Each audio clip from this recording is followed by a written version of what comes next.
NEET விவகாரத்தில் கடந்த மாதம் டெல்லியில் போராட்டம் நடைபெற்ற போது முறைகேட்டில் ஈடுபட்டவர்கள் மீது கடும் நடவடிக்கை எடுக்கப்படும் என உறுதியளித்து பிரதமர் மோடி ஃபேஸ்புக் தளத்தில் ஜூலை 23ஆம் தேதி வீடியோ வெளியிட்டார்.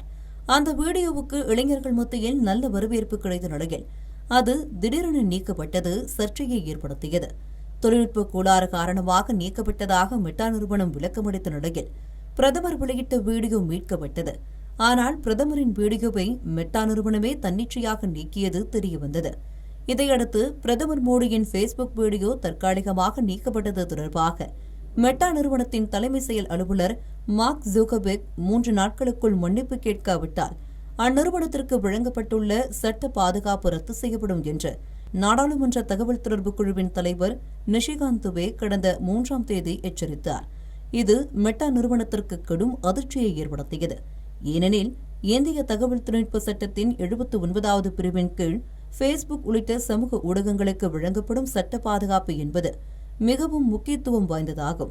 தகவல் தொழில்நுட்ப சட்ட பாதுகாப்பை பெற்றுள்ள சமூக வலைதளங்கள் பயனர்கள் பதிவிடும் தகவல்களுக்கு நேரடியாக பொறுப்பேற்காது. மாறாக பயனர்கள் பதிவிடும் தகவல்களை பகிர வழிவகை செய்யும் இடைத்தரகர்களாக மட்டுமே செயல்படும். பயனர் செய்யும் தவறுகளுக்கு சம்பந்தப்பட்ட நிறுவனங்கள் மீது குற்றவியல் வழக்கு தொடர முடியாது. இந்த தற்காப்பு உரிமைதான் இந்திய அரசு வழங்கும் சேஃப் ஹார்பர் புரொடெக்ஷன் எனப்படும் சட்ட பாதுகாப்பு. அதே நேரத்தில் நீதிமன்ற உத்தரவுகள் இந்திய அரசின் வழிகாட்டுதல்களை பின்பற்றி சர்ச்சைக்குரிய பதிவுகள் நீக்கப்படுவதை சமூக ஊடக நிறுவனங்கள் உறுதி செய்ய வேண்டும். மெட்டா நிறுவனத்திற்கு வழங்கப்படும் அதிமுக்கியத்துவம் சட்ட பாதுகாப்பு ரத்து செய்யப்பட்டால் பயனர்களின் தவறான பதிவுகளுக்காக அந்நிறுவனத்தின் மீது நேரடியாக வழக்கு பதிவு செய்யப்படலாம். இதனால் ஃபேஸ்புக் தளத்தில் வெளியாகும் போலி செய்திகள், வெறுப்பு பேச்சுகள், அவதூறு பதிவுகள் தொடர்பாக நீதிமன்றத்தில் பதிலளிக்க வேண்டிய சட்ட சிக்கல்களை மெட்டா சந்திக்க நேரிடும்.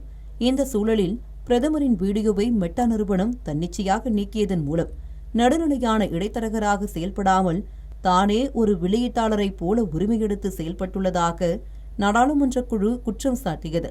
அதன் தொடர்ச்சியாக மெட்டா நிறுவனத்தின் தலைமை செயல் அலுவலர் மார்க் ஜூக்கர்பெர்க் 3 நாட்களுக்குள் மன்னிப்பு கேட்காவிட்டால் அந்நிறுவனத்திற்கு வழங்கப்பட்டுள்ள சட்ட பாதுகாப்பு ரத்து செய்யப்படும் என்று எச்சரிக்கை விடுத்துள்ளது.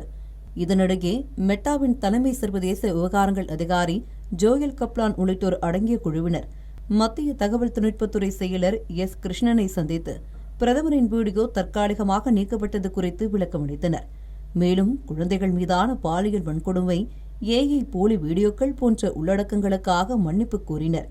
இந்த நிலையில் ஏஐ நிறுவனங்களுக்கும் சமூக வலைதளங்களைப் போலவே சட்ட பாதுகாப்பு வழங்கப்பட வேண்டுமா என்பது குறித்து மத்திய அரசு தற்போது மறு ஆய்வு செய்து வருகிறது. மெட்டா நிறுவனம் இந்தியா வழங்கும் சட்ட பாதுகாப்பை இழக்குமா என்பதற்கு விரைவில் விடை தெரியும். தமிழ் ஜனம் சேனலை சப்ஸ்கிரைப் பண்ணாம பார்த்துட்டு இருந்தீங்கன்னா மறக்காம சப்ஸ்கிரைப் பண்ணிடுங்க.